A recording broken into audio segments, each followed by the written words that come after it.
तो मूवी की स्टार्टिंग होती है ये दिखाते हुए कि दुनिया पर एलियंस ने अटैक कर दिया है, लेकिन इंसान उनसे कैसे फाइट करे ये किसी को समझ नहीं आ रहा होता।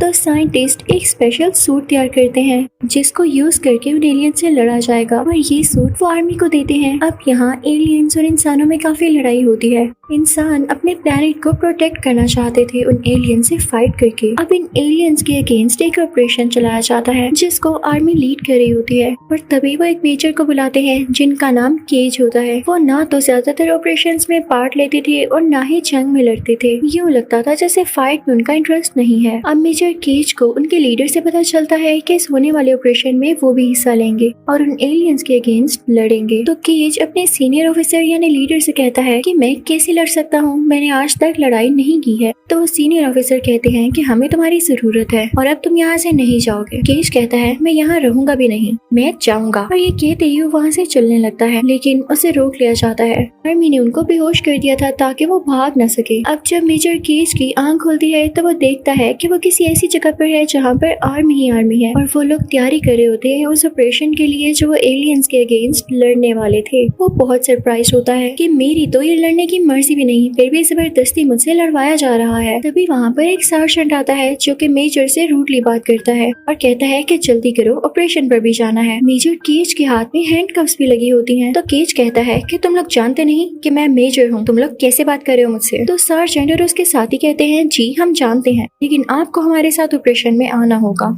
सार्जेंट मेजर को जगह पर लेकर आते हैं जहाँ पर बाकी सोल्जर्स होते हैं। वो केज का इंट्रोडक्शन कुछ इस तरह से करवाता है कि ये एक मेजर है, लेकिन ये साहिब आज तक जंग नहीं लड़ना चाहते, तो इनका आर्मी में आने का क्या काम है। मैं ये ऑर्डर्स मिले हैं कि इनको यहाँ से भागने ना दिया जाए, कुछ पता नहीं कि कब ये यहाँ से भाग जाए। अब वो सब लोग तैयारियां करने लगते हैं क्योंकि ऑपरेशन स्टार्ट होने वाला था। मेजर केज को भी वो स्पेशल सूट पहनाया जाता है जो कि साइंटिस्ट ने तैयार किया होता है। वो सूट काफी ज्यादा एडवांस था जिसको यूज करके एलियन से लड़ाई करना काफी आसान हो जाता। लेकिन यहाँ मुश्किल बात तो ये थी कि मेजर केज को ये यूज तक नहीं करना आता था। तो वो सबसे पूछने लगता है कि मैं क्या करूँ इसका, मुझे बताओ तो सही इसको यूज कैसे करना है। तो वो कहते हैं कि तुम जाओ वहाँ पर खुद ही सीख जाओगे। अब वो सब लोग उस जगह पर पहुँच जाते हैं जहाँ पर एलियंस का अटैक होता है। वहाँ पर दो तरह के एलियंस होते हैं, छोटे एलियंस और बड़े एलियंस। छोटे एलियंस रेड कलर के होते हैं जबकि बड़े वाले ब्लू कलर के होते हैं। अब सारे सोल्जर्स उनसे फाइट करने लगते हैं, लेकिन तभी एक बड़ा एलियन मेजर केज की तरफ भी आता है उस पर अटैक करने के लिए। लेकिन क्योंकि केज को फाइट नहीं करना आती थी तो वो पास बड़ा बॉम्ब उठाता है और अपने ऊपर रख देता है, जिससे वो ब्लास्ट हो जाता है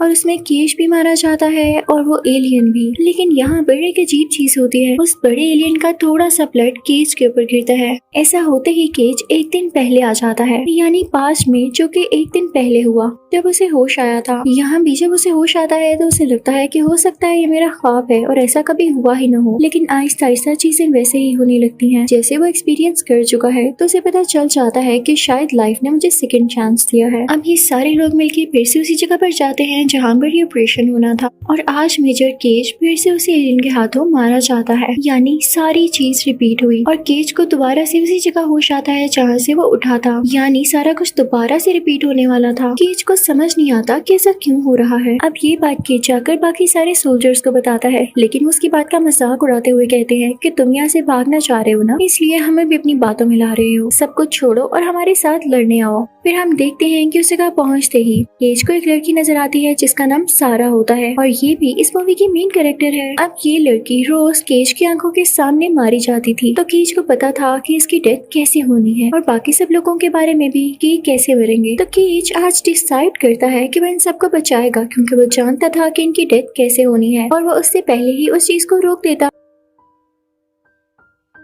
अब जब सारा मरने वाली होती है तो केज उसे जाकर बचा लेता है। तो सारा कहती है कि तुमने मुझे कैसे बचाया, ऐसे लग रहा है जैसे तुम्हें पहले से ही पता था कि मैं मरने वाली हूँ और किस चीज को रोक के मेरी जान बचाई जा सकती है। तो केज कहता है शुक्र है तुमने मेरी बात पे यकीन किया, लेकिन आज मैं फिर से मारा जाऊंगा। तो सारा कहती है तुम लौट कर तो आओगे ना, पर अगली बार जब तुम जिंदा होकर आओ तो फौरन से मेरे पास आना। अब फिर से वही कुछ होता है, केज दोबारा से मारा जाता है और जब उसे होश आती है तो वो फौरन सारा से मिलने जाता है। उसे कहता है ही सोल्जर, मैं क्या हूँ, मैं केज हूँ। तो सारा कहती है केज सॉरी, पहचाना नहीं मैंने आपको। तो मेजर केज उसे बताता है कि याद करें, आप ही ने मुझे कहा था कि मिलने आना, लेकिन क्योंकि पास्ट का ये दिन रोज चेंज होता था इसलिए सारा को कुछ भी याद नहीं होता। वो सारा से कहता है कि मुझे पता है तुम आज भी जानती हो कि मैं मरूंगा और फिर से जिंदा होऊंगा, लेकिन सिर्फ तुम ही क्यों हो जो मेरी बातों पर यकीन कर रही हो, बाकी और कोई क्यों नहीं कर रहा। तो सारा कहती है कि ऐसा मेरे साथ भी हो चुका है। सारा कहती है आओ केज, मैं तुम्हें एक डॉक्टर के पास लेकर जाती हूँ। अब वो दोनों मिलकर डॉक्टर के पास जाते हैं जो उन्हें बताता है कि जिन एलियन से आप लोग लड़ रहे हैं वो खुद नहीं लड़ रहे,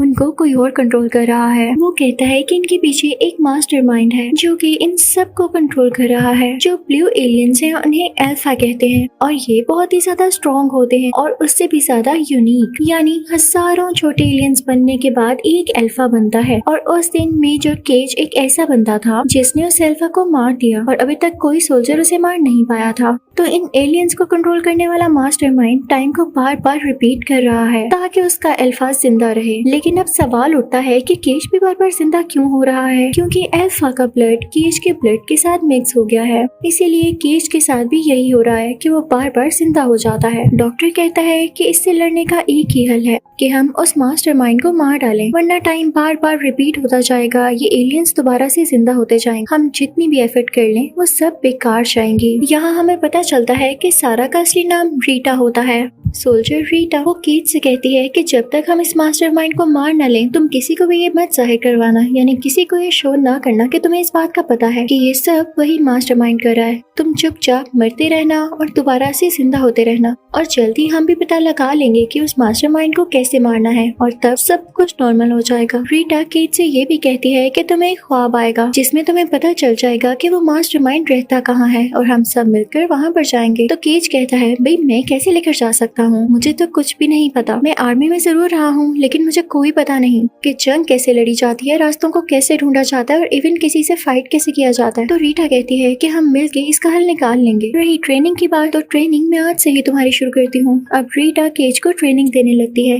बहुत ही ज्यादा सख्त ट्रेनिंग जिसमें केज जख्मी हो जाता है। तो रीटा उसके पास आती है और कहती है अब मैं तुम्हें मारने वाली हूँ। तो केज कहता है तुम क्यों मारोगी मुझे। तो रीटा कहती है बस अपने जहन में अब यही बात रखना कि जब भी तुम जख्मी हो या तो मैं तुम्हें मार डालूंगी या तुम अपनी जान ले लेना, क्योंकि कहीं ऐसा ना हो कि तुम जख्मी हो और ये सोल्जर्स तुम्हें हॉस्पिटल ले जाएं और वहाँ पर तुम्हें खून लग जाए, क्योंकि किसी और का खून लगते ही तुम्हारे अंदर से एबिलिटी खत्म हो जाएगी कि हम मास्टरमाइंड का पता लगा सकें। अब कई दिन तक ऐसा होता है, जब भी केज जख्मी होता तो रीटा आकर उसे शूट कर देती और वो भागता फिरता कि रीटा नहीं शूट करो मुझे, मैं नहीं मरता, नहीं होता मुझे कुछ। लेकिन रीटा को यही डर था कि कहीं उसे किसी और का खून न लग जाए, तो उसे खुद ही मार डालती और फिर केज दोबारा से जिंदा हो जाया करता था। ये टाइम लूप कई दिन तक इसी तरह से चलता रहता है और साथ साथ केज की ट्रेनिंग भी। जब भी हर दिन केज उठता तो उसे रोज से रीटा को याद दिलाना पड़ता था कि ये हो चुका है, क्योंकि सारी बातें तो रीटा को याद नहीं रहती थी। अब फाइनली केज को वो ख्वाब आ जाता है जिसमें से उस मास्टरमाइंड की लोकेशन का पता चल जाता है। वो रीटा को बताने की कोशिश करता है और अब वो लोग जहाँ लड़ रहे होते हैं वहाँ से निकलने की कोशिश करते हैं कि जल्द से जल्द हम उस लोकेशन तक जा सकें। लेकिन रीटा आज भी मारी जाती है जैसे वो रोज मारी जाती थी। केज के समझाने के बाद भी वो इस चीज को हैंडल ही नहीं कर पा रही थी। अब दिन गुजरते जाते हैं और केज को रीटा अच्छी लगने लगती है, क्योंकि केज ने तो उसके साथ कई ज्यादा टाइम गुजार लिया था, जबकि रीटा को रोज की ही बात याद होती थी बस। अब केज दोबारा से रीटा को समझाता है कि हमें इस तरह से मास्टरमाइंड की लोकेशन पर जाना है। अब वो लोग मिलकर उस जगह के लिए निकलते हैं, लेकिन रास्ते में उनका पेट्रोल खत्म हो जाता है। उनकी सूट की बैटरी भी डाउन हो चुकी थी। तो वो लोग एक घर के पास आते हैं जहाँ पर एक हेलीकॉप्टर भी होता है। अब उस हेलीकॉप्टर की कीज ढूंढने के लिए वो लोग घर के अंदर आते हैं, लेकिन रीटा की तबीयत काफी खराब होती है। तो केज उसे कॉफी बनाकर देता है। तो रीटा कहती है वाह भाई, तुम्हें तो बड़ी जल्दी पता चल गया कि कॉफी कहाँ पड़ी हो सकती है। तो केज उसे समझाता है कि यार हम यहाँ पहले भी आ चुके हैं, मैंने तुम्हें बताया ना, हम रोज मरते हैं रोज जिंदा होते हैं, फिर यहाँ आके दोबारा से वो टाइम आ जाता है कि हम मर जाते हैं और हमारा मिशन कंप्लीट रह जाता है। आज हम जाग ही रहेंगे, लेकिन हेलीकॉप्टर में बैठने से पहले ही वो छोटे एलियंस हम पर अटैक कर देंगे। तो रीटा कहती है करने तो अटैक, कोई मसला नहीं, आज हम जाग कर ही रहेंगे और वैसे भी मैं वॉरियर हूँ, उनसे लड़ूंगी। तो केज कहता है यस यही तो स्पिरिट मुझे चाहिए। लेकिन तभी वहाँ पर वो छोटे एलियंस आ जाते हैं और रीटा को मार डालते हैं। ये देख के केज बहुत दुखी हो जाता है और वो कहता है रीटा बस और नहीं, मैं तुम्हें बार बार मरता हुआ नहीं देख सकता। और वो खुद ही से डिसाइड करता है कि अगले दिन वो अकेला जाएगा इस जगह पर। अब फाइनली केज केज उस जगह पर पहुंच चुका था जहाँ पर उसने ख्वाब में मास्टरमाइंड की लोकेशन को देखा था। ये वही जगह होती है, लेकिन जब वो अंदर जाता है तो उसे वो मास्टरमाइंड कहीं नहीं दिखता। वहाँ पर एक अल्फा एलियन होता है जो कि केज पर अटैक करने के लिए आगे आता है। केज उसे रोकने की काफी कोशिश करता है, लेकिन वो काफी ज्यादा स्ट्रॉन्ग होता है और केज का ब्लड निकालना चाहता था ताकि उसके पास वो एबिलिटी खत्म हो जाए, और केज ऐसा होने दे नहीं सकता था, इसलिए वो पास ही पानी में जंप लगा देता है, जिसकी वजह से उसकी डेथ हो जाती है। और फिर अगले दिन होते ही केज दोबारा से जिंदा होता है। अब केज फौरन से रीटा के पास जाता है और कहता है कि ये मास्टरमाइंड का प्लान था। अगर वो इस तरह के प्लान्स ना रखे तो उसे मास्टरमाइंड ही क्यों कहा जाए। वो बहुत क्लेवर है, वो जान के मुझे ख्वाब दिखा रहा है क्योंकि वो उस लोकेशन पर है ही नहीं, वो कहीं और है और हमें जल्द इस बात का पता लगाना होगा। अब ये लोग सीधा उसी डॉक्टर के पास जाते हैं। वो बताता है कि एक ऐसी डिवाइस है जिसको किसी भी अल्फा के अंदर लगा दिया जाए तो हमें पता चल जाएगा कि मास्टरमाइंड कहाँ पर है। और मजे की बात ये है कि ये हम तुम्हारे साथ ही कर सकते हैं केज, क्योंकि तुम्हारे अंदर उस अल्फा का खून है, बट वो डिवाइस जो है वो तुम्हारे लीडर के पास है। अब उस डिवाइस को कैसे हासिल किया जाए ये तुम्हें ही पता हो। केज फौरन से उनके पास जाता है और उनसे कहता है कि हमें वो डिवाइस चाहिए। वो सारी बात बताता है, लेकिन वो सीनियर ऑफिसर कहता है नहीं, मैं तुम्हारी बातों पर बिलीव नहीं करूंगा, तुम बहुत बड़े धोखेबाज हो। अब केज जबरदस्ती वो डिवाइस लेके वहाँ से आ जाता है और बाकी सोल्जर्स उस पर शूट करने लगते हैं। अब यहाँ पर केज काफी जख्मी हो जाता है, वो भी होश हो जाता है, और जब उसे होश आता है तो वो किसी बेड पर लेटा होता है, उसको ब्लड लगा हुआ था।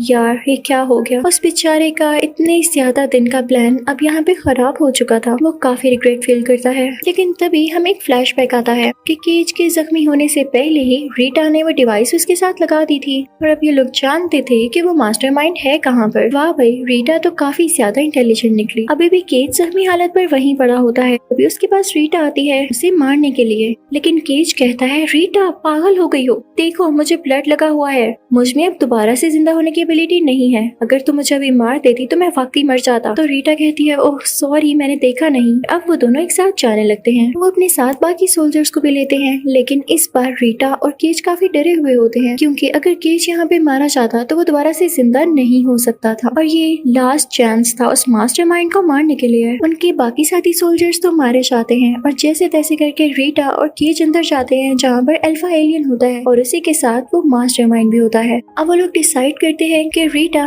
अल्फा एलियन को डिस्ट्रैक्ट करेगी और उतनी ही देर में केज उस मास्टरमाइंड को मार डालेगा। यहाँ पर केज बेचारे का पाँव भी जख्मी हो चुका था और अब उसके लिए बहुत मुश्किल होने वाला था, लेकिन इससे पहले दोनों एक दूसरे को गुड लक कहते हैं और बताते हैं कि वो दोनों एक दूसरे को पसंद करते हैं, इसलिए दोनों का जिंदा रहना बहुत जरूरी है। अब वहाँ से रीटा भागने लगती है ताकि अल्फा एलियन को डिस्ट्रैक्ट कर सके। अल्फा उसके पीछे पीछे आता है और केज जाता है उस मास्टरमाइंड की तरफ। तभी वहाँ पे उसे रियलाइज होता है कि रीटा मारी जा चुकी है, जिसपे केज काफी दुखी होता है, लेकिन उसे मास्टरमाइंड को तो मारना ही था। केज देखता है कि वो मास्टरमाइंड क्रिएचर पानी के अंदर है, तो वो भी पानी में जंप लगा देता है, जिसके पीछे अल्फा भी आ जाता है। लेकिन इससे पहले कि अल्फा केज को मारता, केज ने बहुत सारे बॉम्ब्स उस मास्टरमाइंड की तरफ फेंक दिए थे और साथ ही केज मारा जाता है। तभी उन बॉम्ब्स की वजह से बहुत बड़ा ब्लास्ट होता है, जिसकी वजह से वो मास्टरमाइंड मारा जाता है, और साथ ही साथ अल्फा एलियन भी। यहाँ पर दोबारा वही कुछ होता है, अल्फा का ब्लड केज के ऊपर आकर गिरता है। केज अब जिंदा हो चुका था, वो काफी खुश होता है क्योंकि अब मास्टरमाइंड भी मारा जा चुका था और अल्फा भी, और इसके साथ बाकी छोटे क्रिएचर्स भी मारे जाते हैं क्योंकि उनको कंट्रोल करने वाला जो मारा जा चुका था। केज फौरन से जाता है रीटा को ढूंढने के लिए, लेकिन फिर से रीटा उसे देख के कहती है जी आप कौन हैं? तो यहाँ पर केज हंसने लगता है और कहता है